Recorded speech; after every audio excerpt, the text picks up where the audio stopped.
Falcon fans, Falcon fans, Falcon fans. You already know what it is. And you already know what it do.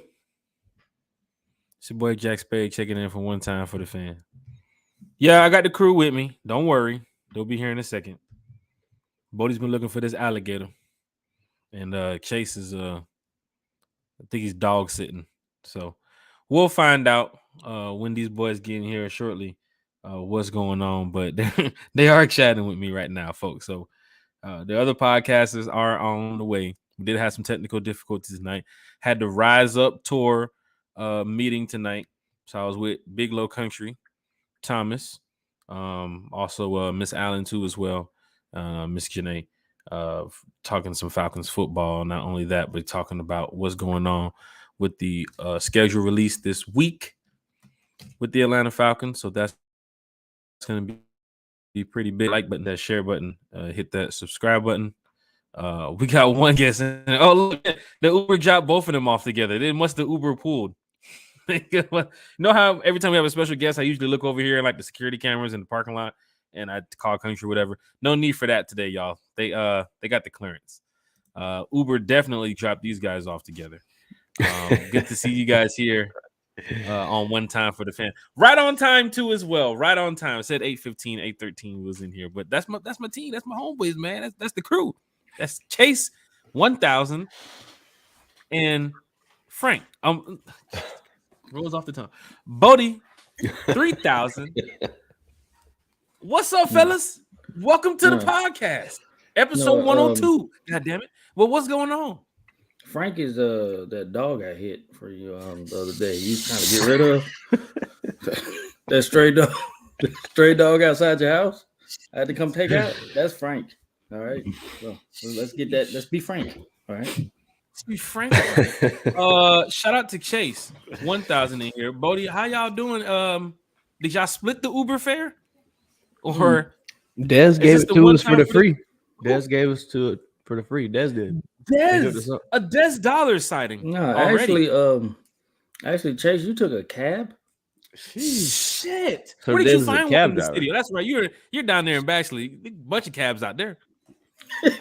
Don't even got a cab system. Shit. One time for the fan. We have our crew here. Of course, we're sending telegrams. Shit. Shout out to Big Low Country Sports. Shout out to Thomas Scott. Everybody from the Rise Up Tour. Miss Allen. Once again, we was talking about the upcoming schedule release, so that's why we're a little bit late tonight. For myself. And then Bodie and Chase, I'm glad that you guys are here. So we have a lot going on. We're going to talk some Falcons football. Of course, the chat is always lit. Falcon fans from any Falcon group, shout out to you all. Hit that like button, hit that share button, hit that subscribe button. We are like right there next to 400 subscribers. So let's get try to get it to 400, please. Like, what more can I say? Help us out. Shout out to Deshaun Cosmo in the chat. First in here. He was here. I think he was here since 3 p.m. waiting on us now.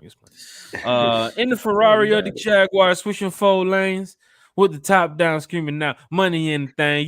Deshaun, you just copying and pasting this? Because you're like always spot on with the words. Like this is some shit that, sometimes I was listening to growing up and just forgot about. And, hey. This is spot on. Every time he's in here, first time.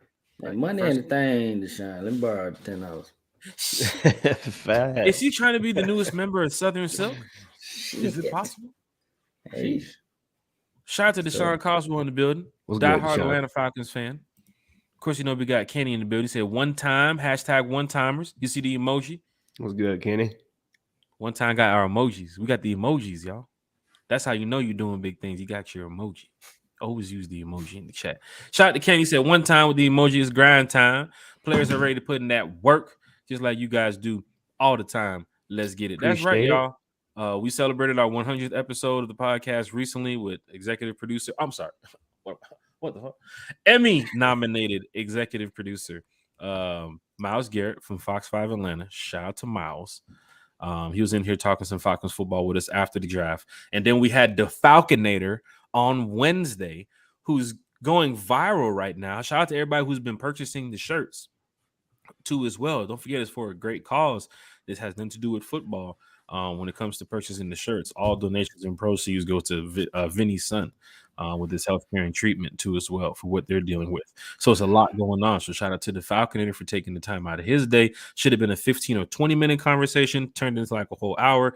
He was on a circuit of doing different podcasts and 11 Alive News and 92.9 and Good Morning America or football, or he was everywhere. Rich Eisen, you know what I'm saying? So shout out to the Falconator who getting a chance to stop by and talk with us this week. So that was cool. So now we're back on our Sunday show. Of course, you know, every Sunday, every other Wednesday, every now and then, Chase, Bodie. I think, you know, we tend to do Wednesdays every now and then.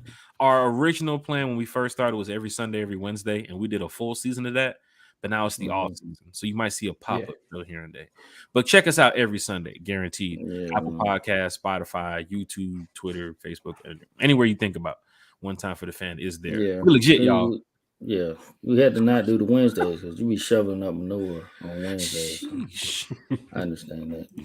Yeah. One Time for the Fan has celebrity. DJ Dan was in here with us too as well. For draft night, talking Falcons football with us live from where? Cigar Bar? Wherever he was. He was somewhere at the club.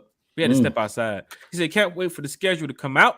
Also, Bryce is sitting, so we got Andy Dalton, who we can definitely handle. Let's have a great show. So here's the thing about the Bryce Young situation. You drafted this guy at 1, and now you're going to possibly sit him behind Sam Darnold? I'm glad we're not talking about the Panthers too much here on the podcast, but they are our opponents this year. Of course, being in the division. I don't see Bryce Young being much of a factor, even if he is playing. I think the Falcons are built to contend with any single one of these teams, from the Saints to the Bucs to the Panthers. But to see the Bryce Young quarterback situation with Darnold, Bodie, it's crazy. But then again, I'm a Falcons fan. I don't care. It sucks for them. Darnold's not going to lead the way for them. But then again, it's a way for Bryce Young to develop. You can say positive. If you want to say it as a fan, oh, yeah, he can learn behind Darnold, that type of shit. Whatever. For a Falcon fan, we don't care who we got out there. Darnold. We're going to win the game. It's actually, Dalton, right? It's Dalton, yeah. Yeah, you said Sam Darnold for like 3 minutes. Was it Darnold? Is Darnold or Dalton? he was there last year. Okay. They're both trash. Darnold's in 49ers, I believe. Yes, he is. So, I mean, Darnold, Dalton, trash, same thing. I mean, they both the same thing. But, yeah. Are we worried about Bryce Young, Chase? Nah. No, not at all. I ain't worried about it. I really believe the height is the issue. A lot of people say that's goofy because he played in Alabama and did so well, but I think height has a lot to do with the NFL. You got bigger boys coming at you on the other side of the ball, So I don't believe it's too big of an issue with what Ryan Nielsen's growing on our defense. I don't think, honestly, any NFC South, North, East, West team is too big of a threat, if we're being honest. Other than the Eagles, that'd be a nice matchup. But if they perform from what paper shows, we should be a dominant team this season. On paper right now, we're looking real good. We're going to get to the training camp roster here shortly. Jeff Wolf said, technical difficulties? Yes, Jeff. Happens every once in a while. Shout out to Jeff Wolf in the chat. Yeah. Bryce Young, Steve Young, Vince Young, Young Money. We'll beat their ass either way. Brett Swarm said, get your ones up. Already. One Time for the Fan.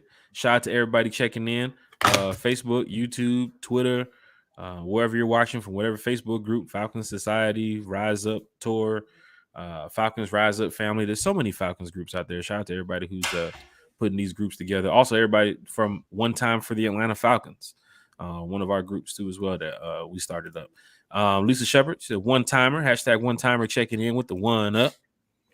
Number one. Jarnell. Oh, he changed his picture. The Jags fan changed his picture so you guys can see his face now. Yeah. He said, put down the Call of Duty. Mm. He's a Jags fan, ladies and gentlemen. He's a Jags fan. Put that down. Appreciate the view, cuz. Pamela Johnson said, hello, Jack. What's going on, Pamela Johnson? What's good? Sterling Wood said, what's going on today? What's good, Sterling? Not much, man. Same. The champion. Yeah. Ravage. Ravage.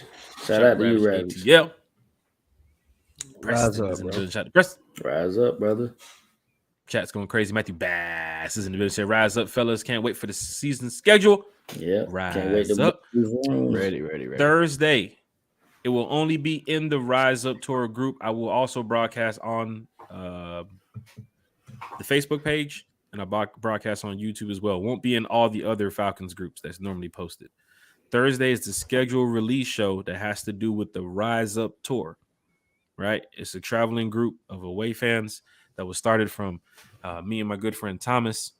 And of course, is two of us started it, and now we're over 1,100 members in the group. Die-hard, dedicated fans who travel to away games, who love to show up to the meet and greets. Some of the events that we plan too as well. Either it's a breakfast, it's a brunch, a dinner, an outing. But you see in New Orleans, we had so much stuff going on. Some fans can connect, and then some fans be like, "I see you later. I'll see you later. I'll see you later," because there's so much going on.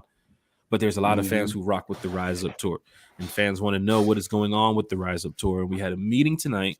Talked about a lot of the upcoming schedule, some of the events that we're trying to put together, locations, Arizona. Don't forget, we're going to Arizona. We're going to Carolina, Tampa, New Orleans, New York. We play the Jets. Chicago, Detroit. Who am I missing? Jacksonville, and what else in that division? Tennessee.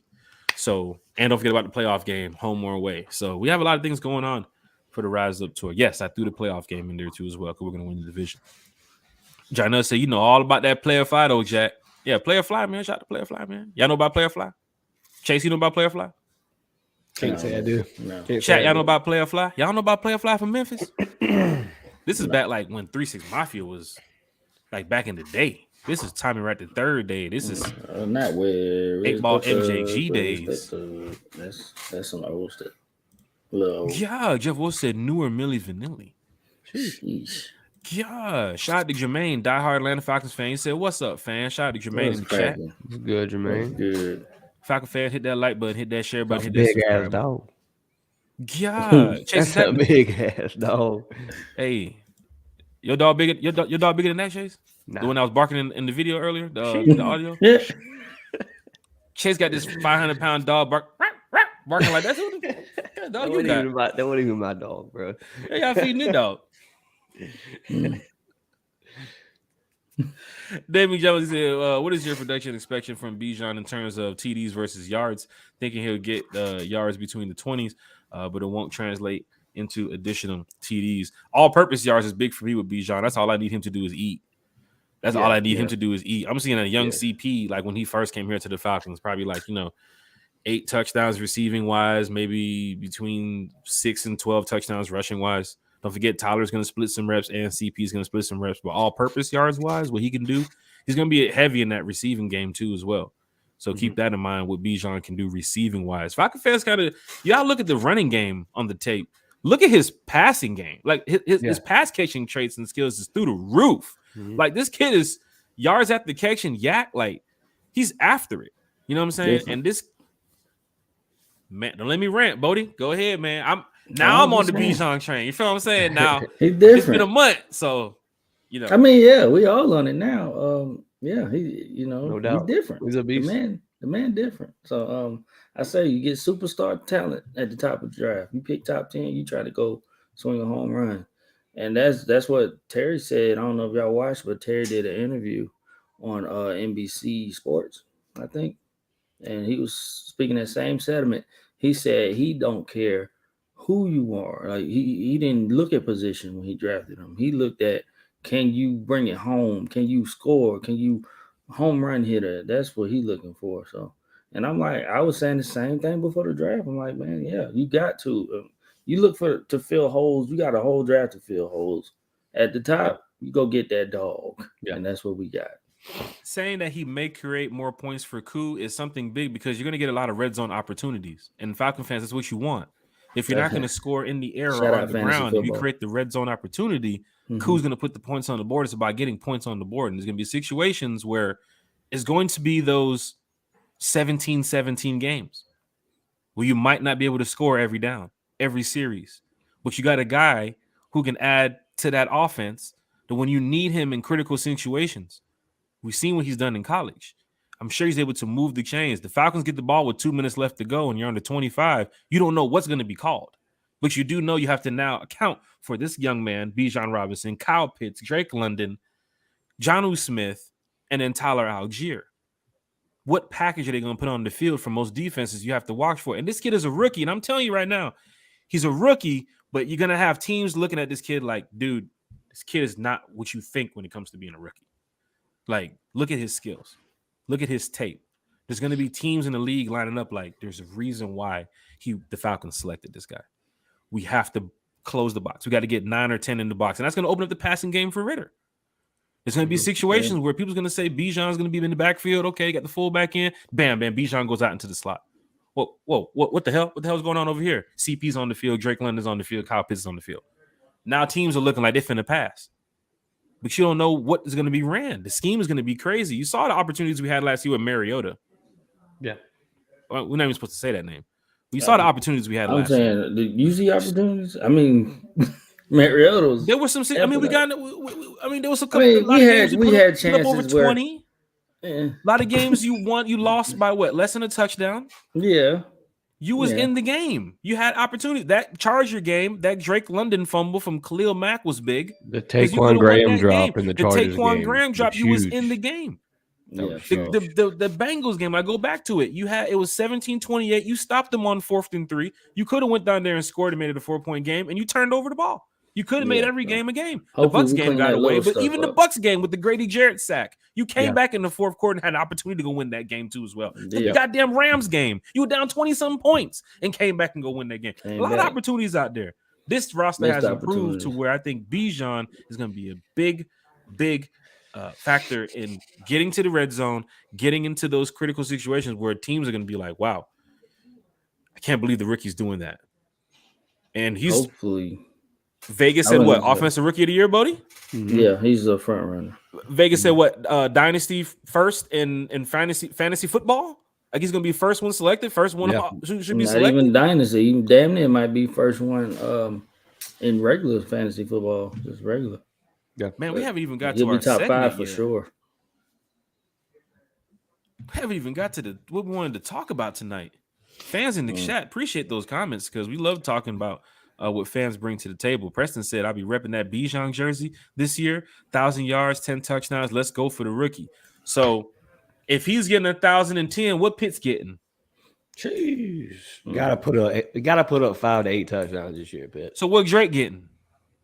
At least 7. So that's almost 15 touchdowns from your receivers. Bijan rushing for 10 on the ground. What is he getting receiving? You probably catching about 4 or 5 more touchdowns. So that's almost 20 touchdowns for Ritter. What is Jonnu catching? All Jonnu has to do is get. What's Scotty Miller getting? I'm pleased. Yeah, he ain't. What Jack Spade getting? 0. All right, now you're going too far. Yeah. We talked about the production of what Ritter can have this year and how he can be a 15 to 30 touchdown guy this year. And it's something where this league, if your defense can win the game, you got the lead. You got to put up 40-something points every game. There's a lot of games where teams are winning 21-17, 23-10, 17-9. There's a lot of games where, the defense is just a balanced game until one team kind of breaks out. Ritter doesn't have to be this GOAT. He doesn't have to be this 5,000-yard passer, 50 touchdown season. He just needs to be in this system where it's balanced enough to where your defense is getting the other team off the field and your offense is moving the chains to set up the team to score. And we'll take it from there. Bijan can get 10 to 15 touchdowns rushing on the ground. Yeah. Tyler can get 5 to 10 rushing on the ground. Pitts can get 8 touchdowns receiving. Drake can get 5 touchdowns receiving. And you're still winning games. And fans are like, how the hell y'all winning games with damn Ritter got 16 touchdowns? This is week 10. Bro, the whole team is eating. Running the piss out the ball. Running the piss out the ball. Defense making the stops. It's a team game. God, man, we lit. See, and that's another thing. I've been listening to stuff where folks talk about Cousins. They saying after this season, maybe we'll go after Kirk Cousins and stuff. Like they already writing off Ritter. They already saying he's gonna fail. They're already saying he's failed. They're already saying. So when you're going up the writing off of the Ritter, hold on, real quick. Go ahead, brother. I was just saying they were sticking they said, "Oh, this would be great. You stick Kirk Cousins in this offense, he will thrive," and blah blah blah blah. And it's disheartening, folks. He's last because I would say he's more unproven than anything, and he is unproven. Mm-hmm. Okay, but he has. We've seen it. We got tape on him. We got 4 games of tape. Mm-hmm. We can see what he can do, and that was his still rookie season. This is still rookie season for him. So We got 4 games of tape. Coaches got way more than that. Yeah. What they got tape in practice and stuff. Practice, camp, behind the scenes. I guarantee you, there's some stuff that.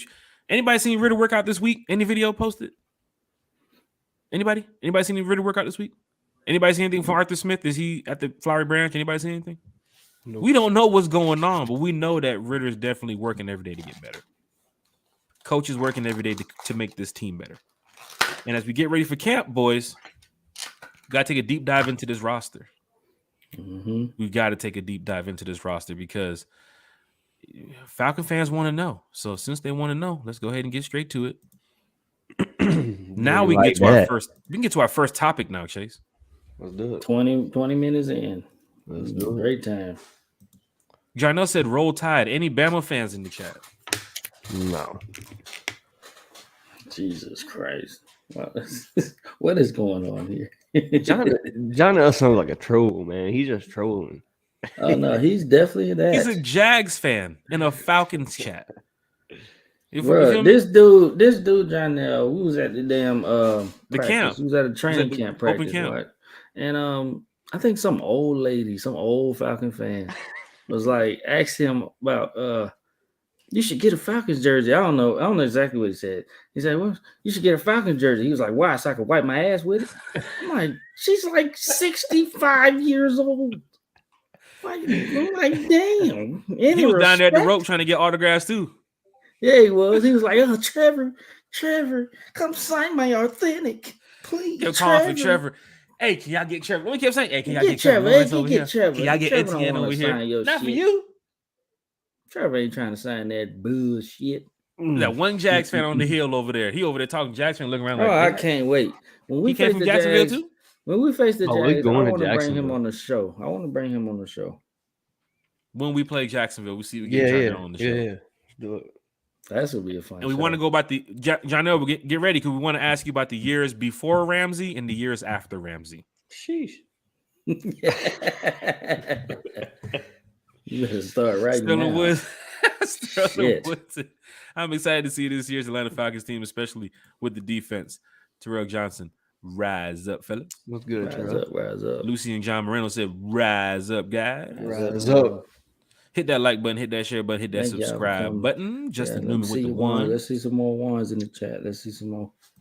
V in the chat with the red and black. What's good, V? That's gonna work every time, V. Bring that in every time you jump. I need that picture. Red and black. Maybe frame that shit. The Drake London. That's tough. That's tough as hell. I know it's taboo. Shout out to Loach in the building. He said, I know it's taboo for a lot of so-called Falcon fans, but I hope DR9 shows out in this scheme. We all do. Yeah. We got to see him thrive. Don't nobody in this chat want to lose. No.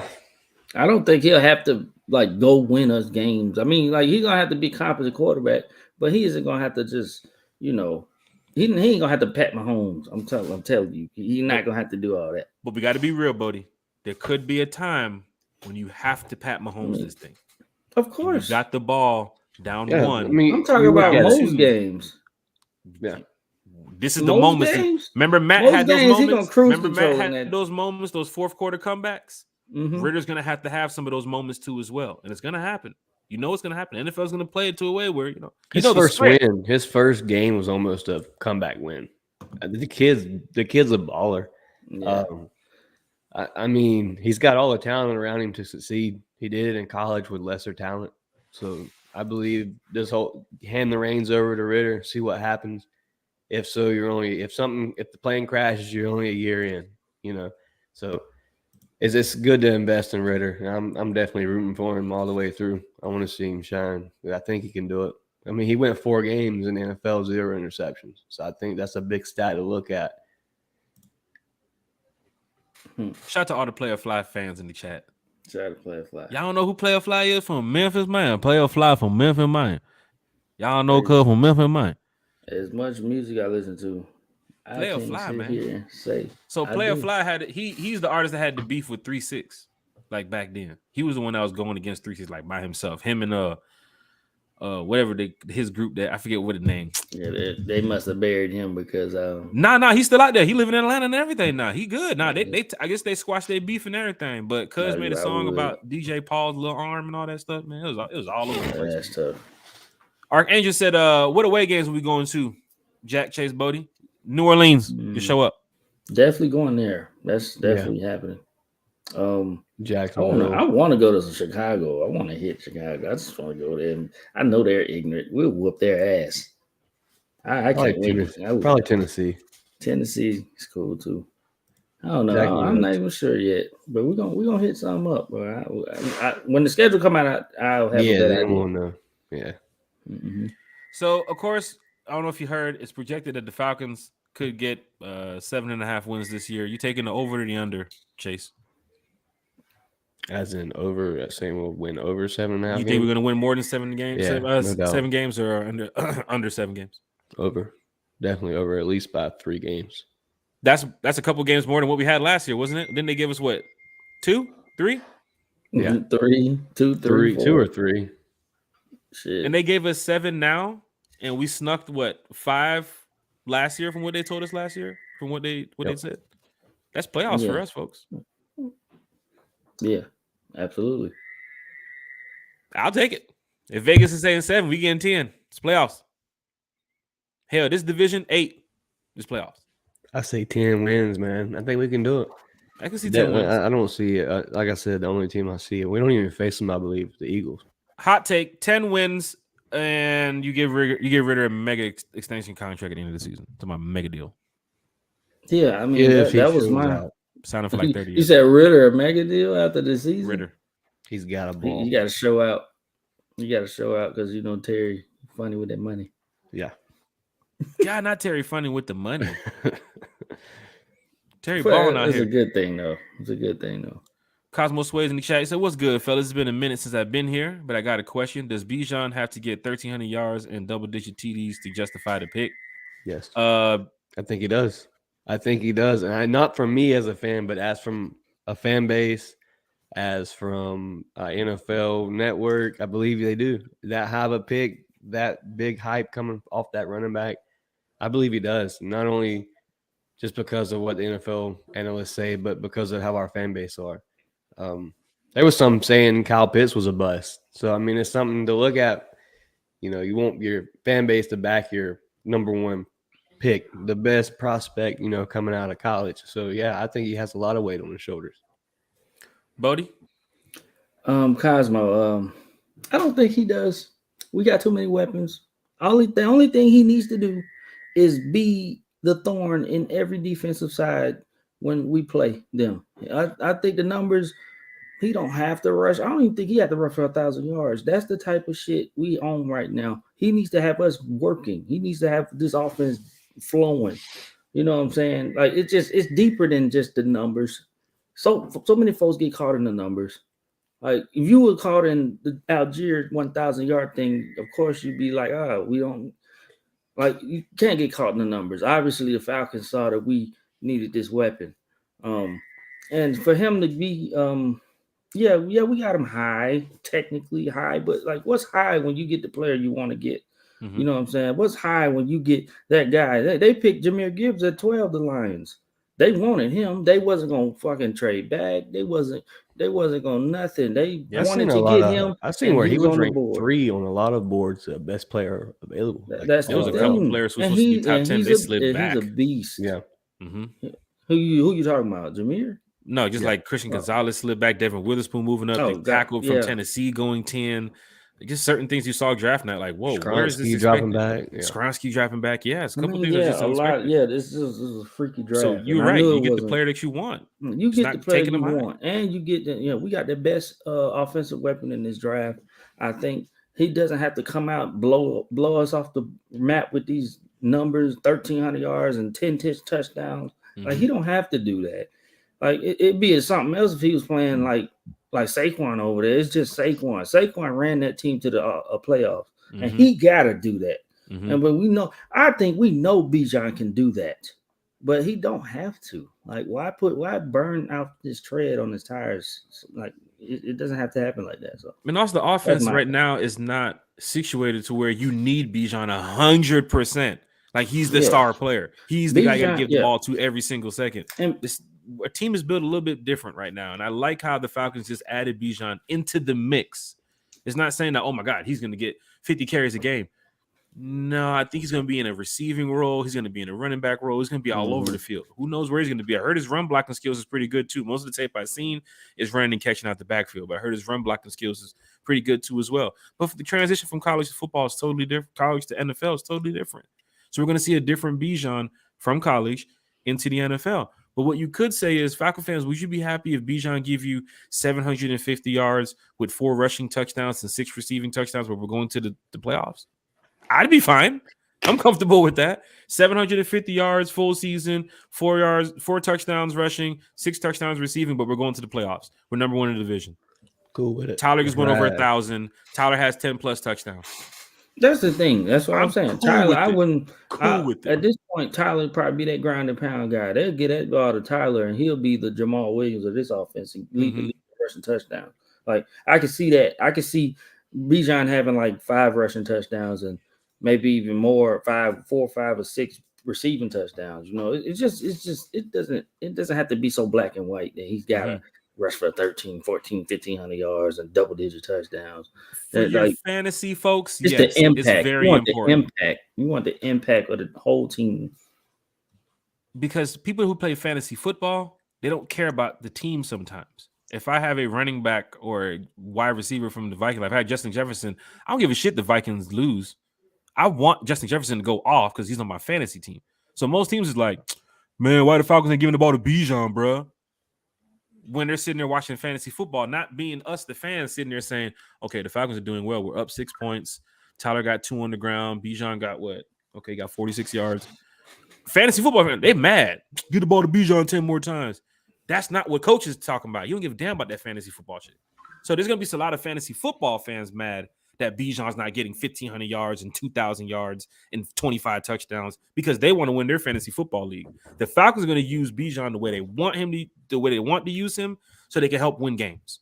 And that's for us, the fan base. Now that's why I don't play fantasy football, because I'll pick all Falcon players. It could be like a whole team full of Falcon players if I play fantasy football. So I'm just telling you right now, like the way Bijan's going to be used is to help go win games. You can't be mad if Bijan doesn't get 1,000 yards this year, but his numbers receiving or yards at the catch or what was he in college? What number 1 in like broken tackles? I believe it was number 1 in broken tackles. And then Tyler Algier, the year he came out, was like number 2. Yeah, so you got like 2 of the boulders in your backfield right now when it comes to running the ball and breaking tackles. And you saw what Tyler did last year. So all Bijan's got to do is just add to that. CP, where does he fit in? Right. CP got to eat too. Do we forget about CP? You got to eat too. CP's going to be using probably your short yard situations, your 3rd and 1s, your 2nd and 2s, your goal line. Yeah, what a weapon that is. We can put him anywhere too.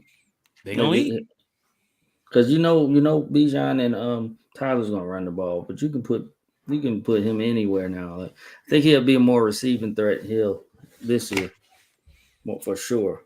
Y'all forget that CP had 11 total touchdowns 2 years ago. Like, he was eating out here in these streets. Like, in an offense that wasn't even built to win the amount of games that they won. And now you've improved over the past 2 years. Yeah, I think he had 5 receiving and like 6 rushing touchdowns. Or something. Yeah, it was around there. Either one. But he was over 10. Yeah. But he was eating. Also with a quarterback that Falcon fans wanted out of the building like immediately. Yeah, exactly. So let's not saying he's Matt Ryan, but he's gonna eat more than he's gonna eat. Remember that name too, folks, because we're gonna talk about what Bodie just mentioned in a couple minutes. Our next topic here, though, is about Bijan. It's about that number 7. And there's a lot of Falcon fans who are hot. Oh, good. Because You didn't. You forgot about Koo. As soon as Bijan hit that 7, oh, you started getting mad.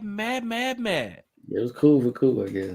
Maybe it wasn't. The question started I want to hear what flying. y'all I gotta even got say. a question. Why didn't the Falcons just didn't give Bijan the number? Just leave it with Koo or just retire the number? Yeah, I said, I'm retire finna- the number. Retire the number. I'm What do you finna mean hit. I'm retire the finna. I'm number? finna He hit said, him bro, with that's Michael a. Vick's number. You can't just play. I said, wait a minute. I said, what? Retire the number. Chase, are we retiring number 7? Why would you? Bodie, are you retiring number 7? I'm not retiring number 7. What type of- I love Vic, but I'm I not. didn't even know how to retiring respond to number the question. He was like, why don't we retire? That's Vic's number. I was like, bro, did you just mention Vic to me? Couldn't believe it. Bijan is your rookie. I don't know how the process went with the selecting of the numbers. If Bijan wanted 7 and the Falcons agreed to it, of course it happened because he's now number 7.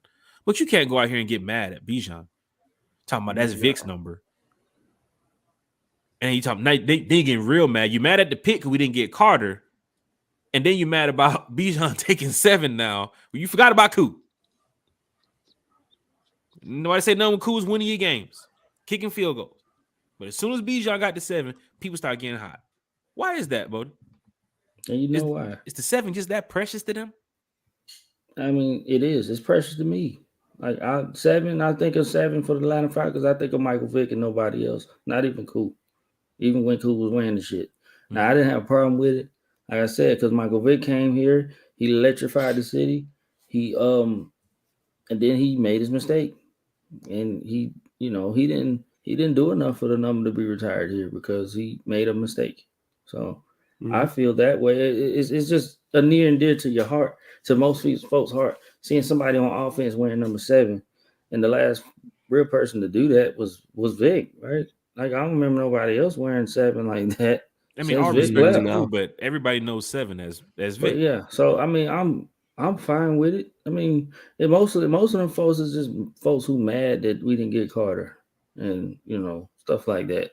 But I have 7 is near and dear to my heart. Okay, but I'm buying a motherfucking jersey. I'm saying to tell you right now, the jersey's bought. Okay. It's gonna look nice on him too. And I said as soon as he got drafted, and I saw the numbers that was available, it was like 36 and 40 and all these other numbers. I'm like, I don't want it. He got to have a single digit number for it to be 5. I ain't think he'd get Cool's number or Vic's number like that. Sheesh. But it works. I'm not mad at it, and y'all shouldn't be either. Falcon fans, hit that like button, hit that share button, hit that subscribe button. Don't be upset about Bijan getting Vic's number. I think if a lot of fans are looking at it like, well, Koo had the number and then Bijan came and then he just took Koo's number and then y'all didn't give no respect to Vic. Nah, man, it ain't like that, man. I think a lot of Falcon fans have a lot of respect for Michael Vick. I'm sure members of the organization who's still there from the Vic era has a lot of respect for Vic. But the number's not getting retired. It's not happening. And Bijan Robinson, right now, for Falcon fans, is going to be your number 7. And I'm just saying, there's some people that saying, man, if Bijan can do what he's been doing in college, man, this could be a Hall of Fame running back. Yeah, very well could be. And then the number 7 might be retired, but not for Michael Vick. But for Bijan, if you give him 10, 12 years in here in Atlanta, he gets you a Super Bowl or 2, becomes that Emmitt Smith type back, that LT Ricky Williams Barry style back. Sanders, Oh yeah. man, Barry Sanders, man. People's already talking about Hall of Fame career for Bijan. And there's a lot of journalists who's not bashing the Falcons. They're like, that pick that the Falcons made was smart. Yeah. So shout out to the Falcons journalists and the people who's covering the Falcons outside of Atlanta. Because there are some people that know football and saying that pick that the Falcons made, that's a smart ass move. Tell you all day long. Cosmo Sway, and don't forget here, we're not mad about the pick too as well. We support anything the Falcons do. We don't bash them too as well. Cosmo Sway said, I missed the draft episode. How y'all feel about the draft? Feel good? Check it out on the replay, bro. Check it out. Yeah, definitely check the replay. We had a lot of Falcon fans coming up in here talking Falcons football with us. You can see the live reaction to our pick when Bijan was selected. We just did the one show this year. Last year we did 3 shows for the whole weekend. But we had a good time. We had Carrie in here talking Falcons football. Dan, man, Man, I'm missing somebody. Jabri. Archangel was in here. Demetrius was in here. Man, we just have so many special guests all in the past year. But shout out to all the Falcon fans that tuned in for that podcast that night. Yeah, Cosmo. If a Bijan Robinson didn't exist, I would have said Jalen Carter, even though it was the troubles and all that stuff, because that's what all that shit came out about, all the stuff going on. So, but Bijan was the right pick, character wise and player wise, impact for this team, and I love it. Yeah, he seems like a very mature young football player, a lot mature than some of these players we've seen in the past come out of the top 10. So. CP on the trade block. CP, he's going to finish his career here in Atlanta. Falcons are not going to let CP go. Don't forget his production now. You've seen in the past couple of years, people have been talking about the back half of the season. CP's production been kind of a little bit different. And that's because you've been using a lot of CP in the beginning half of the season. The first half, you used receiving role, running back role, and then Tyler getting into the swing of things last year. And now you got Bijan. You can see CP more of that Calais Campbell role. I only need you from like 60 to 65% of the time. And it doesn't mean I need you out there on 1st and 10, 2nd down, and 3rd down. I don't need that. I need CP to be a big factor. Because let me tell you something. Even at his age, CP goes out there in the receiving role, you're going to have teams looking over there like, bro, get on 84. Get on him. Yeah. And that's a guy in his 30s. Then you got Kyle Pitts over there with teams like, hold on. Nah, you got to watch 8. Nah, fuck that. I'm on 5. Bro, who is watching Scotty Miller? Facts.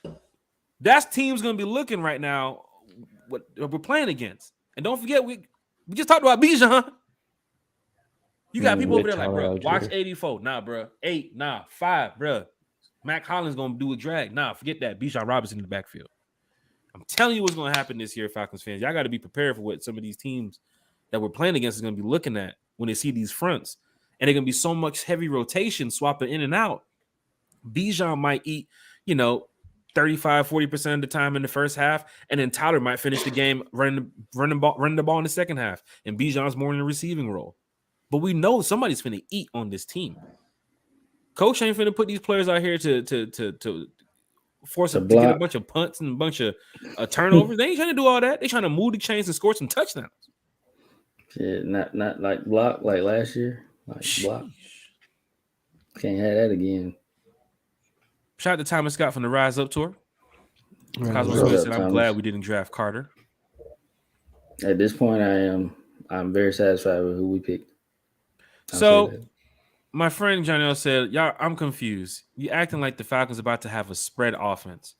So if you didn't see most of the offense we ran last year, Janelle, with Mariota, some of the deep shots that Mariota was taking that he missed, a lot of them was to Kyle Pitts, wide open, down the field. And I mean, just either beating the coverage, either however it was 1v1, cover 2, cover 3, man.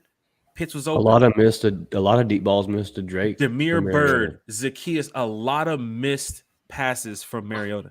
And you're looking at Ritter this year where he was connecting on most of those going to like that Baltimore game when you seen him step. That game showed you that Ritter wanted to sling. Then you saw the Cardinal game and you saw the Bucs game, and it shows you that going out next year, you're going to have your Drake London on the field. We talked about who's your wide receiver too. If it's not going to be Mac Hollins, the way they're running that scheme, it could be Pitts more in your receiver role. You got Jonnu Smith right there too as well. So look at your package. You're gonna have Mac. You're gonna have Drake London. You're gonna have Kyle Pitts. You could put Cordell Patterson in the receiving role. You've seen what he's done in his career. Bijan Robinson. If you want to run your 4 wide receiver set, and then you got your running back in the backfield, which is Tyler, who graced 1,000 yards last year. Teams don't know how to attack against that. And we're not talking about just all these teams in the NFL, John L. too, as well. I mean, we only play a few of them this year.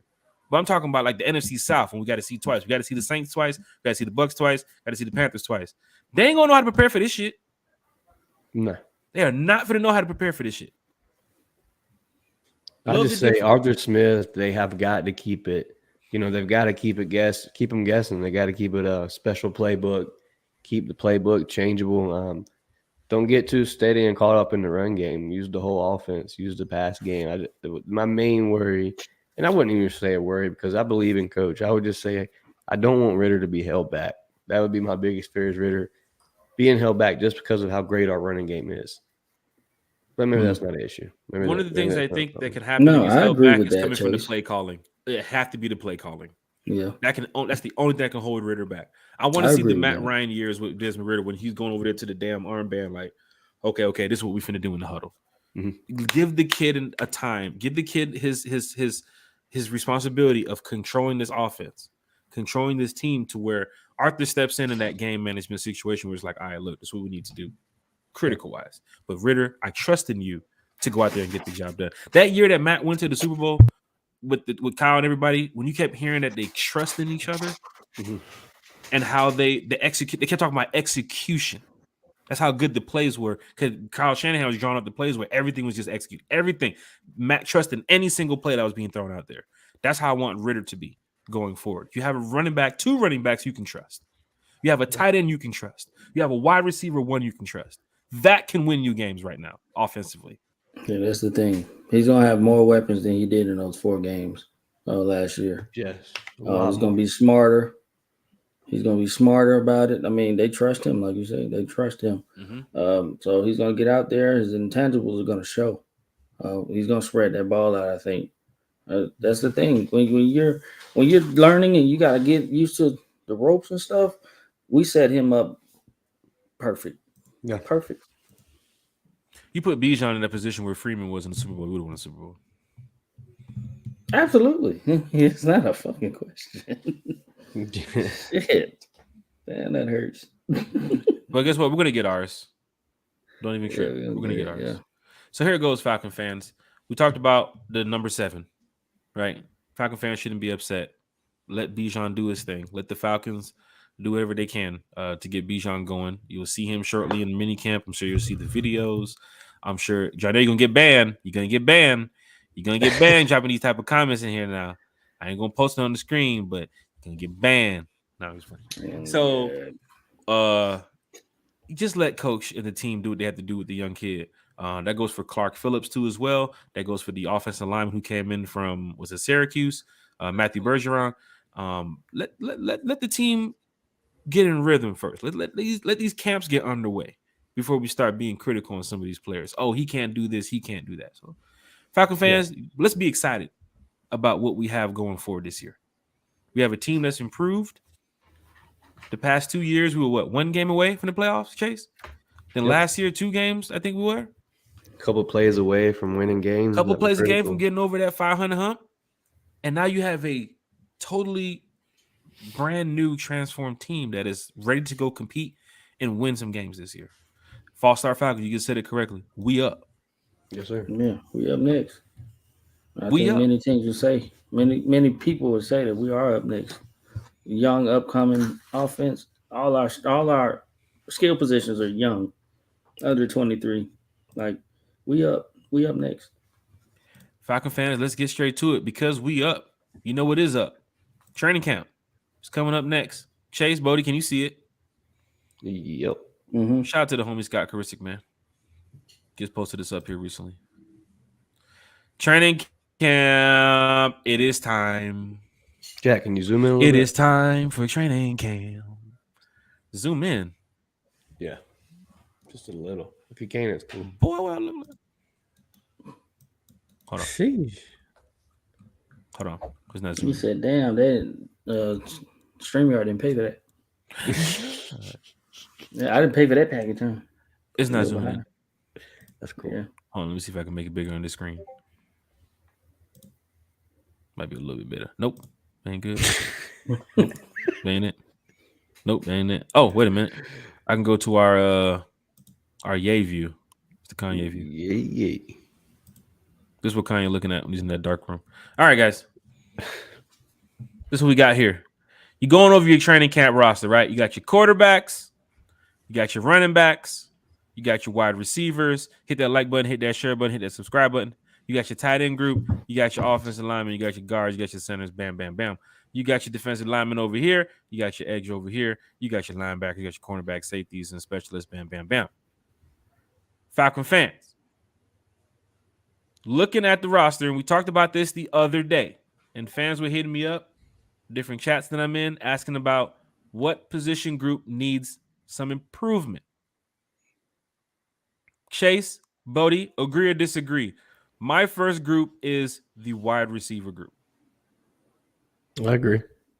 Yeah, I mean, I agree. There isn't any prominent names that stand out there, but there are ways around that. But on paper, right now, it looks like the wide receiver group could use an upgrade for sure. Falcon fans. Just by paper, yeah. Your wide receiver one is Drake London. Right now, we don't know if it's Mac Hollins 2, possibly. Scotty Miller is your 3. Hodge, he's a gunner. Right now, I mean, I'm not going over the depth to say he's 4, but you have Hodge, Bernhardt, Penny Hart, Frank Darby, Josh Ali, Rashawn Henry, and then we have our walk-ons, Justin Marshall, Killian Harris, and Xavier Malone.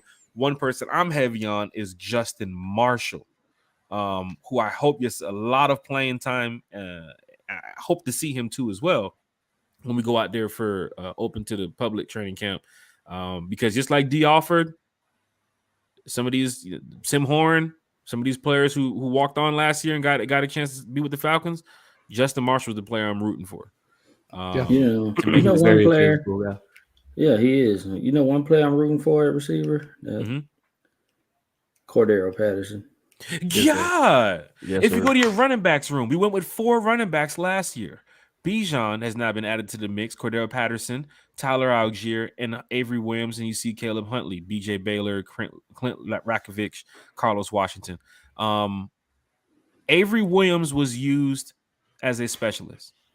So he didn't get too many snaps, except for when the times where, a couple players were probably banged up. He was able to go in there and fill some scheme every now and then. Tyler Algier was your number 1. You saw what he did last year. After the season with Huntley last year, man, it's just such a blow to even consider not bringing him back because the injury, man, it's not a very easy one to get over. This is tough, Chase, because you're talking about Huntley now, and you just drafted Bijan. Yep. So for you Huntley fans, Avery Williams is good specialist-wise, where punt return and kick return, I'd like to have him out there. To see the Falcons, if he doesn't make the 53, I would be surprised. But I think Avery's going to be here good to go. Caleb is the one you have to watch because of the injury last year. You just drafted Bijan. You never know. I would keep him as a practice squad player, but if other teams see what I've seen in Caleb, he's a dog, man. And you get a guy like Caleb full season healthy, he could be like a Deontay Foreman out there. Here's the thing. I mean, it isn't even his fault. If he gets cut, it isn't his fault. Yeah, we know what type of player he is. It's just the fact of the matter of drafting Bijan and them liking another player that they that'll fill that spot. Caleb, he got a long way to go, recovery wise on his injury.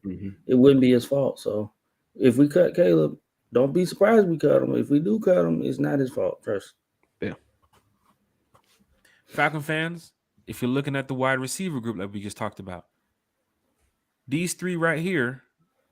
I think Mac might be your 2. I see where fans are looking at waiting for Corey Davis if the Jets are going to release Corey Davis. I talked to a Jets fan today who was super passionate about the Jets and about what they're about to do. And he told me they don't look to release Corey Davis. So don't be planning on it. He said with this receiving core with Aaron Rodgers, you need a Corey Davis. So for Falcon fans that want Corey, who definitely could plug into our wide receiver too. They are deep, but this Jets fan told me you want Corey Davis over there with Aaron Rodgers. He's either your 2 or he's damn near either your 2 or your 3 over there. Let me see. They got the rookie Wilson. They got Lazard. They got they just signed Cobb. They got Cobb is not going to be. He can't be your 3 because Cobb's at an age where you're going to be running him like a CP role. He love Cobb though. It's what Rodgers love Cobb. Yeah. Who's their 4 and 5? Who else are the guys? They got Mims too? It definitely ain't Corey at 4. Corey Davis wants to be a 4 or a 2. Oh, they do have Mims. I don't know. They got Denzel Mims too. Yeah. See, that's where you come into the Jets will probably release Corey. Yeah. Because they got that wide receiver group to where does Corey fit? Where Lazard is there and Wilson is there and Cobb is going to be eating with Rodgers. So if some fans are like, yo, wait till June 1st. They're going to cut Corey Davis, and the first team who's going to call Corey Davis is going to be the Falcons. It's Arthur Smith guy. That's cool, too. I'm cool with that. from Tennessee. He now plugs into your wide receiver 2 role, and he definitely strengthens your wide receiver room from where you had it right now. Yeah, absolutely. So many targets, so many weapons. But we got a million weapons without Corey Davis. Yeah. So Yeah, I'm not worried either way. Because we're talking camp here, Falcons fans, your competition is going to come here. Bijan, CP, and Tyler are good. Who is your fourth running back if they're going to go on that roster? If it's Avery, then your running back room is tight. Don't even worry about the running backs going into camp. Wide receiver room. Who is going to be your 3, 4, and 5 receiver? Penny Hart, Frank Darby, Justin Marshall, Rashawn Henry, Josh Ali. Is Corey? Are they going to go sign another wide receiver? We don't know. Guard's your biggest battle, starting wise. Guard's your biggest position to watch. So if you're going over competition, Chase, depth is going to be big for the wide receiver role. Who's your 3? Technically, who's your 2? 2, 3, 4, 5. We'll go at that. 2 through 5. Tight ends, Kyle Pitts, Jonnu, and Parker, I think is decent. Who is going to be the 4th? Is going to be something to watch. Mm-hmm. Frank's got Frank's labeled on the replacement level. Too many people told us that the Falcons love Franks, bro. Too many people have told us. Why. I don't know why, but why? Be prepared for this. Rainey and Fisk, I can possibly see on that roster to not possibly make the team.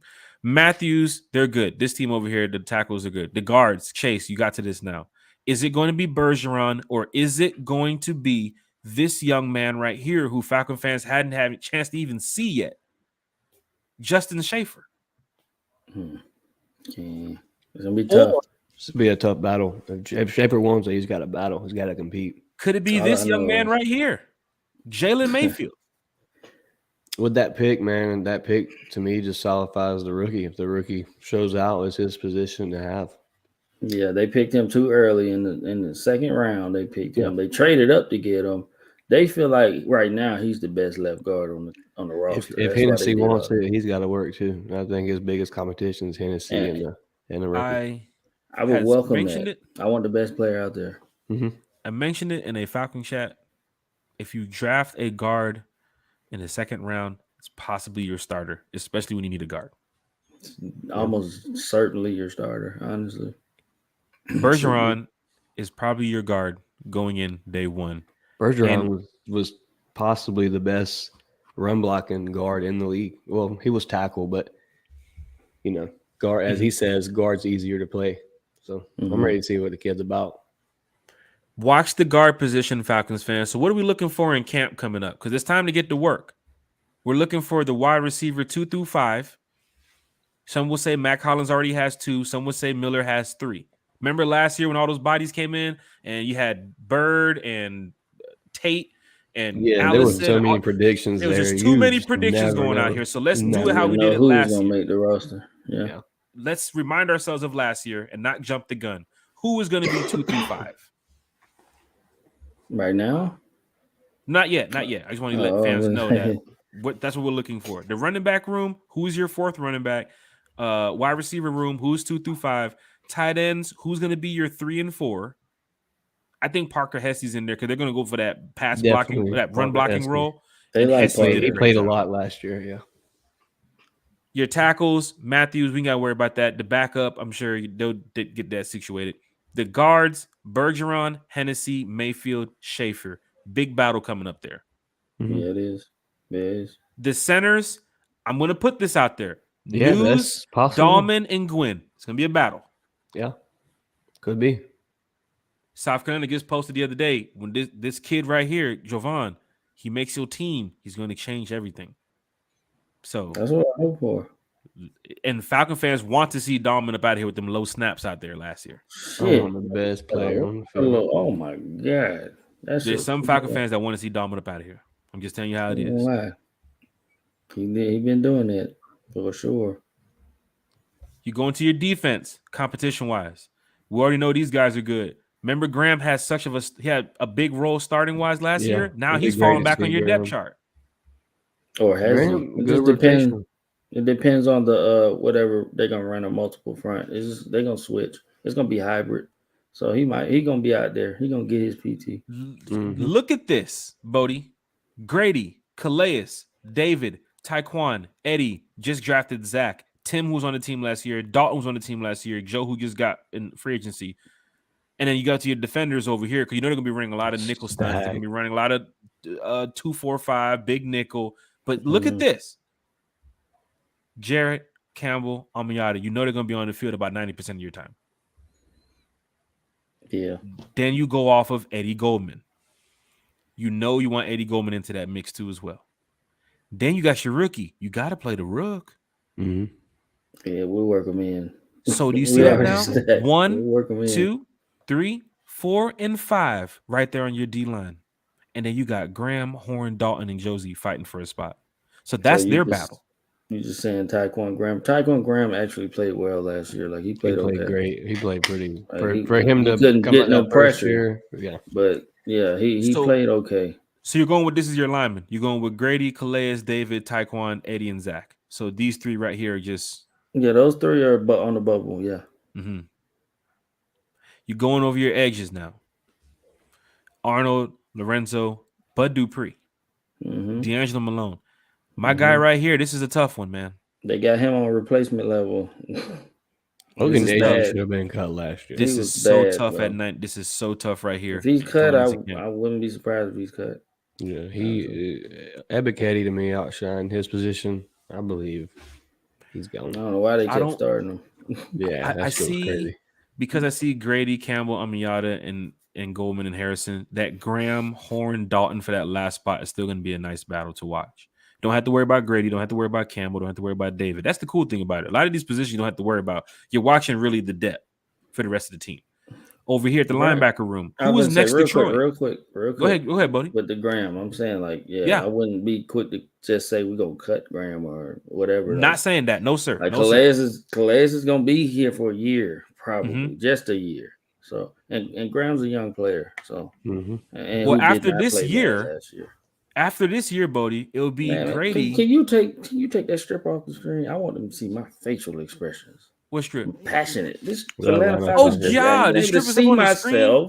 God, I'm on the other screen. I ain't looking at this one. God, not the blockage. I'm sorry, y'all. But if you look at next year, Bodie, Grady's on the team. He's good. David's there. He's good.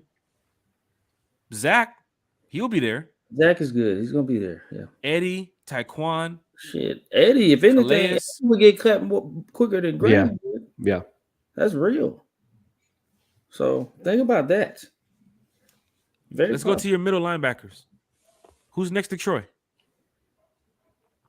Some fans said we got to bring back Rashaan Evans. We got to bring back Rashaan Evans. I don't think we got it. We got depth. We got guys there. I'm looking right now, Falcons fans. I can't see Rashaan just walking up in this room right now, knowing that Landman was on the team last year. They just brought in Tay Davis to see what he can do in camp.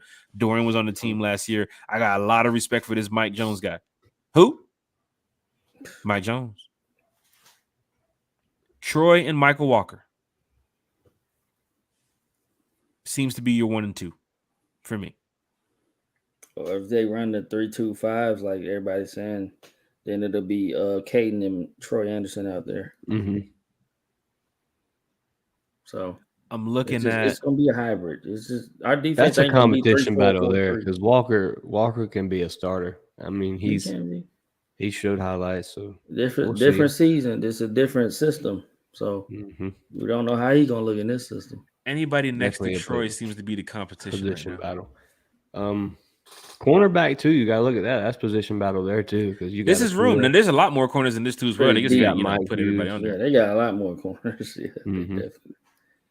AJ and Jeff is good. Mike is your nickel.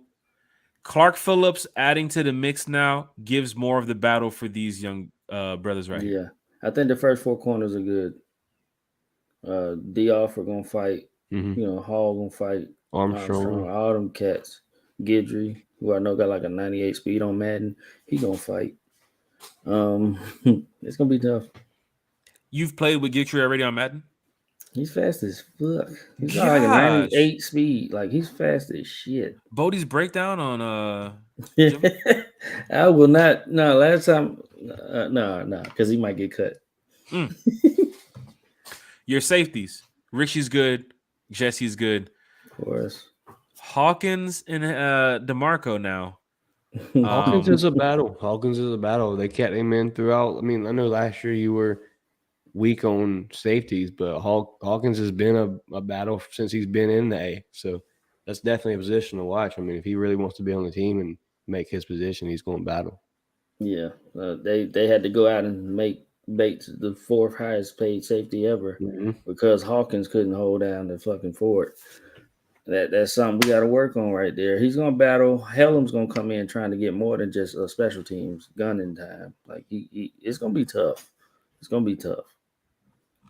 Falcons fans, bring those questions to the chat. Bring those comments to the chat. You know we love talking Falcons football. I know a lot of fans were commenting here. We'll get to those in just a second. But looking at your camp roster right now, Falcons fans, I don't see the too many starting positions outside of the guard, Chase. Yeah.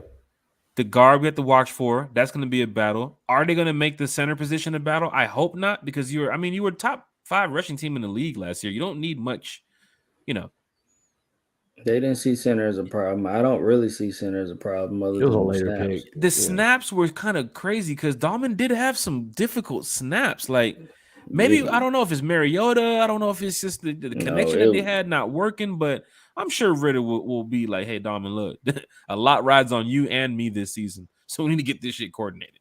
Yeah. Lindstrom, he's good. Matthews is good. Bergeron, you drafted him in the second to bring him up. Josh Miles, Greenridge, 2 players to watch for too as well. They got the fight. Affedi, you resigned him for a reason. He might even be on the 53 as well. He seems like a solid backup. He's looking like swing tackle. He's probably going to be on your team. He's probably going to be in your 53. That tight end room is something to watch. And, of course, these wide receivers right here. But going into camp, Falcons fans, I'm glad looking at this roster. This is a playoff roster I'm looking at with some of these names. Bijan, Cordell, Tyler, Drake, Kyle, Jake, Chris. Where's Caleb? Chris. Caleb. Koo, Bates. Defense look like I see a lot of more sacks on the defense. Look at this. Grady, Campbell. I mean, y'all Jesus. I can see Michael Walker getting sacks. Troy Anderson definitely getting sacks. Like it's a lot of sacks here. I see Malone jumping in and doing some shit this year. Yeah. Shout out to D'Angelo Malone. We need D'Angelo Malone to get in there and wreck some shit this year. Shout out to Malone, man. Yeah, I see a lot more sacks this year. A whole lot of more sacks. I hope Troy Anderson shines this year as well. I feel like he'll flourish in Nelson's defensive scheme. Who? I'm sorry? Troy Anderson. Troy Anderson. I feel like he's going to have it more than 5 sacks. Troy Anderson. Troy was one of the people Nielsen called when he first got here to Atlanta. Yeah, so that must mean something. Probably more excited for coach him. I'm telling you. Troy's going to have, you can bookmark it, but you have a sticky note. Troy's going to have about 5 sacks, 5+ sacks this season. Falcon fans, going to the chat here before we get to our next topic. Then we go ahead and wrap it up. Went over the camp roster. A couple positions that need to upgrade. I'm looking at that linebacker room, possibly, maybe. Not really as much as the wide receiver, but that 2 through 5 is what fans are looking at. Who's going to be alongside Drake? Who's going to be out there? Which Bodie had mentioned, whoever's going to be in that wide receiver 2 role, just look for Pitts to have probably more targets than your ass. Just be prepared for that. Yeah. And like I said, you can put Cordero in that wide receiver room too. I wouldn't even mind him being 2 if it make folks feel better. I think he's going to get a lot of catches. He's going to be out there. Shout out to JJ the Great. So, hey, what's up, y'all? What's cracking? What's cracking? JJ the Great is in the building. Antonio Holloway's in the building. PS4 controller.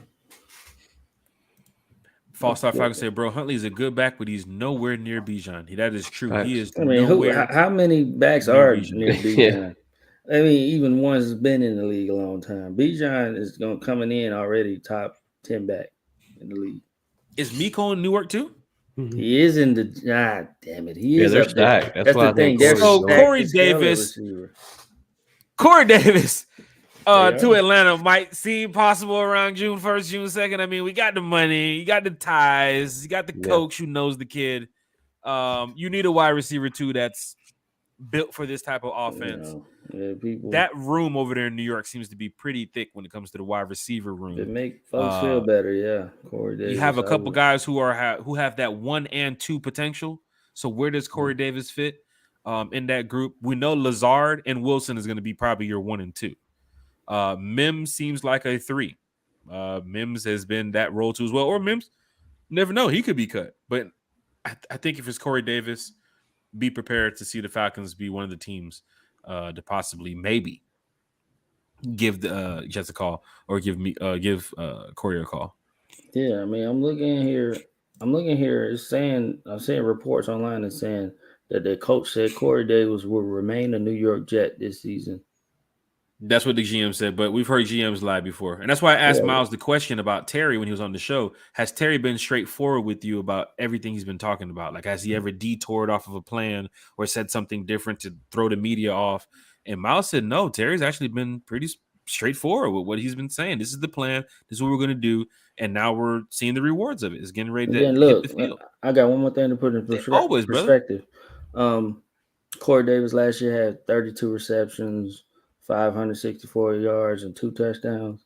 Mac Hollins last year had 57 receptions, 690 yards, and 4 touchdowns. Mm-hmm. So Mac Hollins already was more productive than him. And mind you, they did go through quarterback problems and stuff. But, you know. It's a big possibility that Corey Davis, for some fans, is just a dream. And Mac Hollins is your 2. Mac Hollins had about 700 receiving yards last year. That's a number 2 to me. Are you comfortable as a name? Not a big name. With either Mac or Corey Davis. Do you want one specifically, or it's like you're trusting what the team is doing? Mac was brought here for a reason. Let's get the job done. If you get 700 yards in a season, you're a number 2. Yeah, no doubt. Okay? I feel comfortable with Mac Hollins. He ain't a big name, and I didn't know who the hell he was like that before we got him. But I feel comfortable. Shout out to D. Drum in the building. Chase, Jared Bernhardt on this roster. I like Bernhardt. I'm sorry. Jared Bernhardt, man. That's a good name to bring out. As somebody that flourished with our QB1, somebody that he chose all through, preseason. So definitely a position battle. He's a quick, fast receiver. You really don't know what Jared Bernhardt's all about yet because we ain't seen him much. So it'll be something to watch for sure. Him and you can see a lot of Jared Bernhardt in the preseason. I mean, well, Zacchaeus is going, but Scotty Miller is that type of player, just as Bernhardt is. So something to watch there. Remember this now, Falcon fans. Remember this. You got Bernhardt last year when Ritter was the backup quarterback, so he came in with the second group. You're going to see probably Ritter. I don't know if Bernhardt's going to be mixed into a lot of the first group for preseason. I don't know how much Ritter's going to play. But you might see Ritter with Heineke or Whiteside. So you might not see the Bernhardt that everybody saw last year because Ritter was playing. Bernhardt was in the game. You're going to see Ritter preseason with the first unit. Mm-hmm. It's going to be Drake. It's going to be Jonnu. It's going to be Pitts. It's going to be Cordell for whatever time that they're out there on the field. And if Bernhardt is not in the first unit, you're going to see Jared in more of a Tyler Heineke or a Logan Whiteside role, which then comes into what I was saying about Justin Marshall. That's when I want my kid to shine. But here's the thing, though. The cream will rise to the top.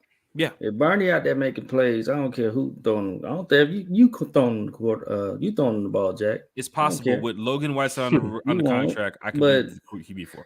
Yeah, if you throwing a Felipe, the cream will rise to the top. Okay, like a Felipe.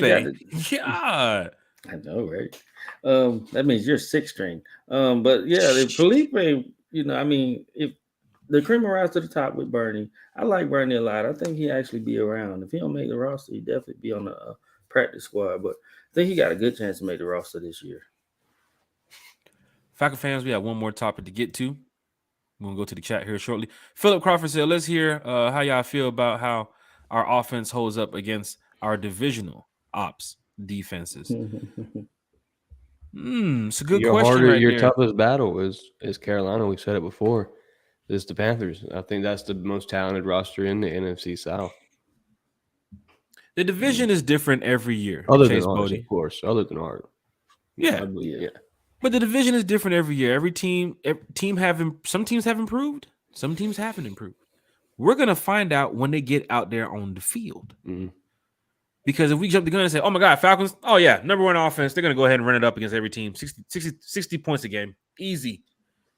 Then we're going to come in here, y'all going to be mad if the Falcons don't do that, saying one time for the fans said that. Right now, looking at our offense, looking at what we did last year in a quarterback, it was tough with the Mariota situation. Mm-hmm. But we were still in the game. Yeah. We had a lot of opportunities to win some of these games that we lost, and you saw it. Philip, you saw it. The Bucs game when we were down and we came back, you saw it. If they would have never called it on Grady, the momentum has already shifted. What we scored 15 that game in the fourth, come back to be down 6, to probably get the ball back right there and go down there and field and score. The Rams game too as well, 4th and 3 after being down 20-something points. I think that this team just wasn't right under the direction of Mariota. Mm-hmm. He was a bridge quarterback. He knew we had coming in here. I mentioned that too as well, like seeing him after camp throwing the ball with Zacchaeus, like 2 or 3 throws and then they're out of here. Like, where y'all going? We be out here working. Look, it's just. But then again, you don't see that what's going on behind the scenes. But I think for this team, you're going to be able to compete this season in the positive way. You're going to be able to put up more than 20 points a game. I think you have the run game for it. I can see 3 touchdowns from your running backs right now. 2 or 1, add them up. Tyler gets 1, Bijan gets 2. However, but I can see 3 touchdowns from your run game right now. And then you got to go to the passing game too as well. Give Ritter maybe 1 or 2. It's almost 20. That's what, 30-some points? Mm-hmm. I see it. Let's just say Bijan goes crazy. 3-4 touchdowns week 1. What? Bro, oh boy, he put up 4 in week 1, man. It's over with. I'm gonna say this right now. It's a hot take. Don't be surprised if the Falcons getting ready to smack a team and just Bijan just goes off. Mm-hmm. I'm talking about every goal line play Bijan in there, every single play. Kid's gonna eat. When he meet goal line, he'll probably run 50-yard touchdown. I see it. I just see Bijan 1 touchdown, quarter 1. That's Falcons the type of thing, and we ain't had nothing. The closest thing we had to that was CP. Yeah. Now we got Bijan and TP doing that. That'll open up Kyle Pitts, big plays. How our offense holds up against the other teams? The Saints still have Cam Jordan. They still have Lattimore. They still have a defense that is going to try to compete. Every team's going to compete. But as a Falcon fan, looking at this roster versus last year's roster, I think we can go out there and definitely score between 20 to 25 points. And now you have the defense to get you off of the field in those game time critical situations. Get pressure. You got creative ways. You got a creative coordinator who can get to the quarterback. He know how to just not only coach people up to get to him. He know how to scheme sacks. I don't know if y'all know that. He schemes sacks. He had people come set picks so another guy can come around freely and just delivering in those hedges when they're doing that like shit. He schemes sacks. I don't think New Orleans did that a lot. Mm-hmm. New Orleans did it, but because of him. Mm-hmm. And they were tearing Matt Ryan up. You can't lie, Falcons fans. You saw it. He'll pick off a guy. He'll pick off a guy this way so a dude can come around freely. So, I mean, but, going back to our offense, I mean, yeah, we can match up to anybody. And it all starts with Desmond. Jeff Wolf said people who started last year are fighting for 3rd and 4th string. That's right. Corner Armstrong had some starting spots. Darren Hall had a couple starting spots. D'Alford. A couple of these guys, even Jalen Hawkins, a couple of these guys in the fight. You get better. That's how you get better. You bring in. We knew we was working on borrowed time last season. We knew we had a lot of 1-year guys. You know what I'm saying? And we were grateful that we had good coaching enough to win 7 games. Mm-hmm. So if he can you can pull 7 games out of that team last year, easily double-digit wins this season. Shout out to J Black 142 in the building. Hit that like button, hit that share button, hit that subscribe button. We're almost at 400 subscribers. I want the Saints. I think is at first week. I want the Saints again. Low key, I want the Saints again. I want the Saints. Yeah. So for me, the hype and animosity for that game last year, week 1 was lit. For me, right? Yeah. Let's go over some of these conditions the Falcons are playing in this year. You got a couple outdoor games.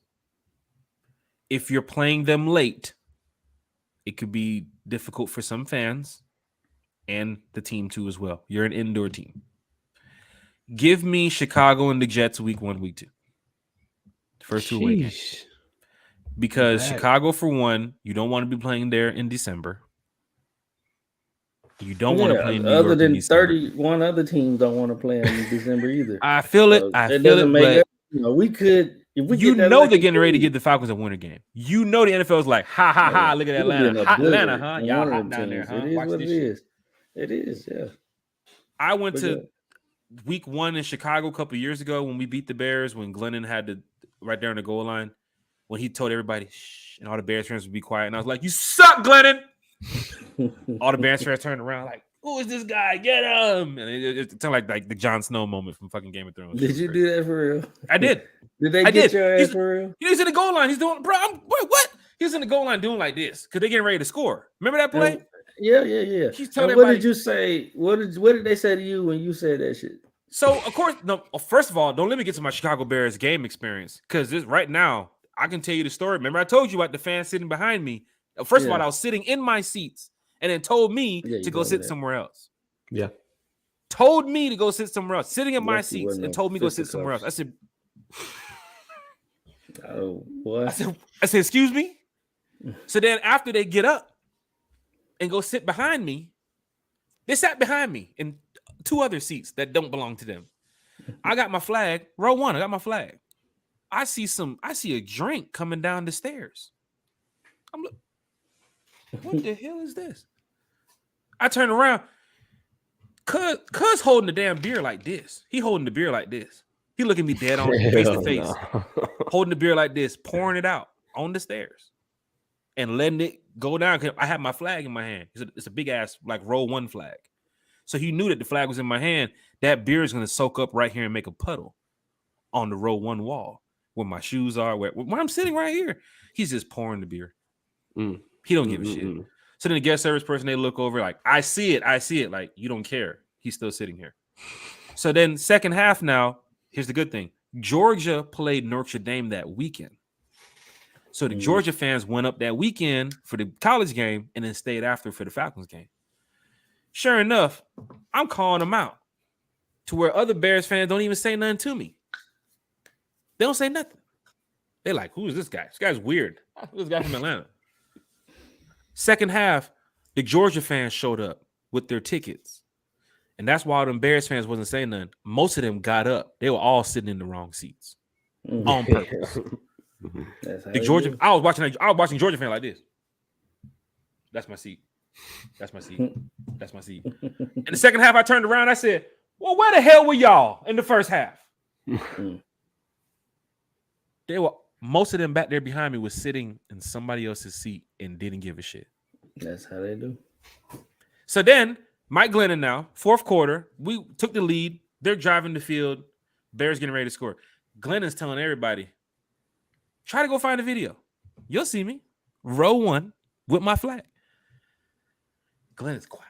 Everybody shut up. Everybody shut the fuck up. Here go the Bears fans. Here go my loud ass. You suck, Glennon. You suck.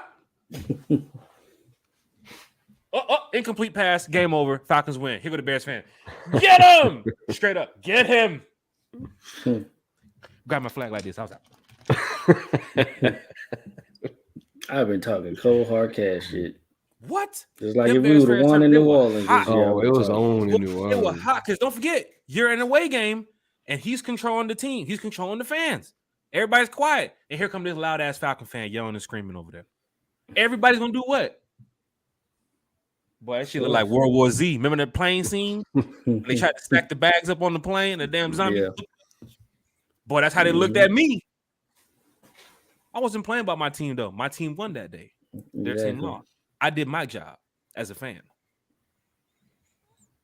I feel good. You see that? Yeah. Where's the award? Shit. Mm. Miles Majors, we got one more topic before we get up out of here. Our Falcons have a great young core, and with Bijan Robinson leading the way, we have the potential to be a real force in the league. Here's hoping for great things from this draft class. Shout out to Miles Majors. Cheers to you, brother. Cheers to Miles. Last topic here before we get to our chat and we up out of here. Did y'all know that there's a couple free agents that's available right now in the NFL who gave their heart and soul to this Atlanta Falcons team? Oh, God. Would you be surprised, Falcon fans, to know? Let's bring this back on the screen. That your former franchise quarterback and your former franchise wide receiver are free agents. They ain't put the retirement papers in yet. They did not put the retirement papers in. They should but have. They're free agents. They're both looking for a team. Yeah. Go look at the quarterback list right now. Matt Ryan is a free agent. Go look at your wide receivers. Julio Jones is a free agent. Mm-hmm. Terry talked about this earlier this year in the season ticket holder conference call. The moves that we made 2 years ago set us up for the position that we're in right now. Mm-hmm. And you can see it. This team is going forward with Desmond Ridder. This new team, the city's feeling electric. They're feeling lit because of the players that we have in the building. And the guy who gave you 13 plus years is looking for a team. And another young man who gave you 10 plus years is looking for a team. Does that signal a rebuild? Does that signal change for you Falcons fans? This is big for us because this is for the diehards who was there before and after. That's why I had to bring this up because some of y'all in this chat. Clean house. Terry done came in and cleaned house. Now it's 2 years later. Now you go back and look. Matt and Julio was in the party. They were dancing with us. Now they outside. Can y'all let us in? Anybody? Nah, bro. Ridder said invite only.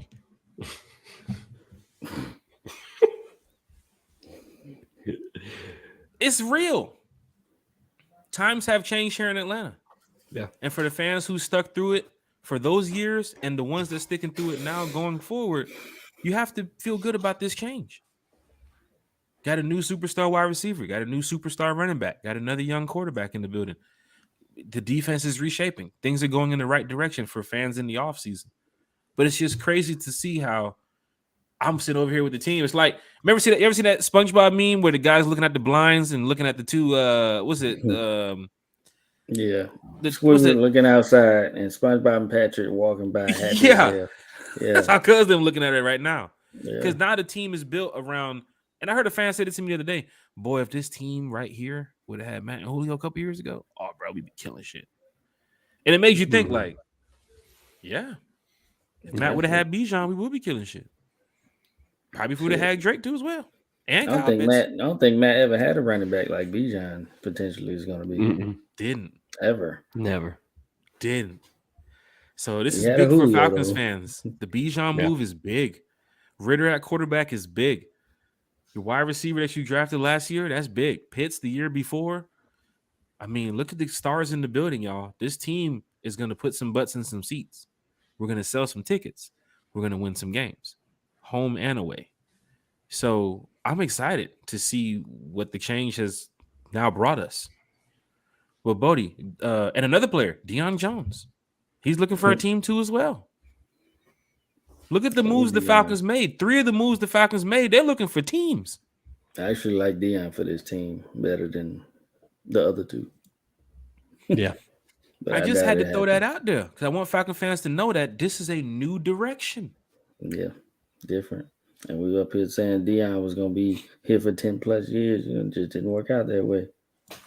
But Chase, this is the change that Falcons fans needed. Now, 2 years later, some of the players you let go with this new regime, they're looking for a job, and you got these new players in the building. Your team is looking much better from where it was 2 years ago. Any thoughts about that, brother? Yeah, I mean, it's a whole new regenerative team. It's just Falcon football is going to be a lot different this year. Hope we see a lot more pass rush, a lot more run stop this year. With the names that we have on paper, we should be able to do that. So it's definitely an exciting season. There's a lot of difference it's going to be this year. A lot of new names, a lot of new numbers. So a lot of new faces to get familiar with. So yeah, I'm definitely ready for the season. Falcon fans, it's always good talking Falcons football with everybody. Of course, we'll be back this week Their car's ass. Sheesh. Are we I doing know the what Wednesday happened to show, them. Bodie, or we should come back for Wednesday, or should we just do it next week Sunday and worry about the Rise Up Tour show? Yeah, do the Rise Up tour. It should be all built up towards the schedule release, and then we'll come back Sunday. So we do have the Rise Up Tour podcast that's starting back up this week for Falcon fans who travel to away games. For those of you that do not know, we do a lot when it comes to the Falcons fan base on the road. Having meet and greets, hosting little small events, little small stuff for Falcons fans to do. But then it turns out to be a pretty big event because 200-300 Falcon fans show up because we're from out of town, you know. So, Bodie, you saw New Orleans. You saw how we. You saw what was man. You know what's going on. Chase, he was there. Yes, sir. Yeah, it was lit, man. And Pastor Troy coming down, and shit was lit. We were lit. They had you messed up. They had me messed up in Chicago, Lisa. I don't play them games. Better than me. I would have been yapping. They probably want to pour beer on me. Then we got to fight, and then it would have been a whole different story. We'll talk about that on Thursday too as well. Some cities you can be that type of fan, and then there's some cities you better just be careful because there's some teams that's like, I don't care about this game, but I really care about going to jail tonight. So let's fight. Crazy. You know what I'm saying? It's like, what the hell? Second quarter. We'll see. You know what I'm saying? So we'll see. Because I'm telling you, I be talking shit. Chase, you saw it. I be talking shit. Boy was talking shit at the Saints game. That jump was just a different level of talking shit. Like fans, that area now, I guess they do PSLs now. So that area is like the money area that we was in. So them fans were like, look at this Falcons fan talking all that shit over there. Pass me my wine. So it's like, where's the diehards over here? The diehards were up there in like the 600 section.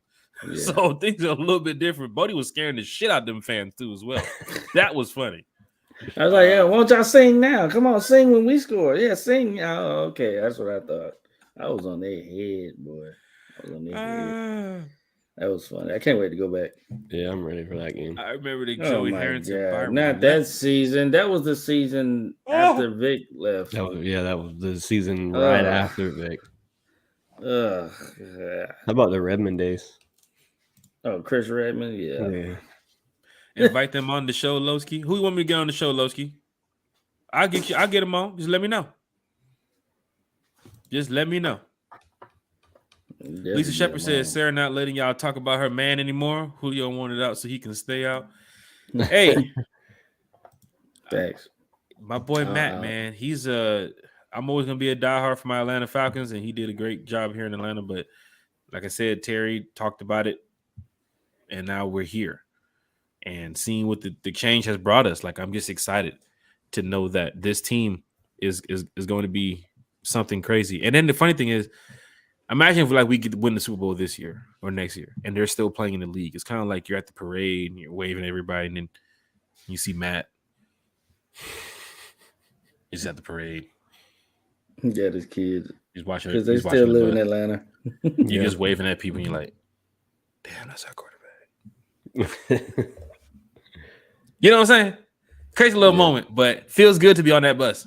Falcon fans, we are lit. You know we always are when it comes to talking Falcons football. Chase, Bodie 3000, really appreciate y'all for showing up tonight. And of course, we'll be back next week Sunday talking Falcons football again. We got the Rise Up Tour podcast on Thursday. Schedule release podcast on Thursday. This is big. Why do you say that? Because we get to find out when the Falcons are playing. Who are they playing against at what time? And this is big. The London game, I've been hearing a lot about. Falcons could be playing in London. You're hearing about the Thursday night game. Could we have a home game? Because I think we haven't had a home Thursday night game in 2 years now? Yeah, it's been a couple years. Been a minute. So it's possible that we could be having a primetime game at the Benz, which is big for some Falcon fans too as well, because they wanted primetime games. But we get to find out the times and the days. And, the Rise Up Tour is always planning stuff for the away game. So Falcon fans, be prepared for that on Thursday at 8 p.m. YouTube, Facebook, Rise Up Tour group, away games only. Check us out. Chase, Bodie, before we get up out of here, any shout outs for tonight, man? Anything I want to say, man? Really appreciate y'all, man. I just give a shout out to everybody in the comment section, everybody that tuned in tonight. Appreciate y'all. Shout out to y'all boys. Let's get this season on the roll, man. I'm ready for some football. Jeff Wolf, Man. we should hear about London on Wednesday. I believe the NFL is releasing their primetime games at the dates and times on Wednesday. And then Amazon Prime, look out for that on Thursday morning too as well, because Amazon Prime is going to have their list out of who's playing those Thursday games. But yeah, buddy. Okay. Cool. Thanks for that. Yeah, shout out to everybody in the chat. Shout out to everybody tuning in to the show. You know, shout out to dinner. I need to eat dinner. God, not the stomach growl. Hey, yeah, I know, right? Chase didn't have the hot dogs ready, so I got God, not the glizzy with no butter. Shit. You ain't had no trouble. Yeah. Shit. Yeah, man. Yeah, shout out to all the one timers, man. I want y'all leave that emoji in the chat. One timers, man. Leave that in the chat, man. Let's go out on that. And I appreciate y'all coming and supporting, man.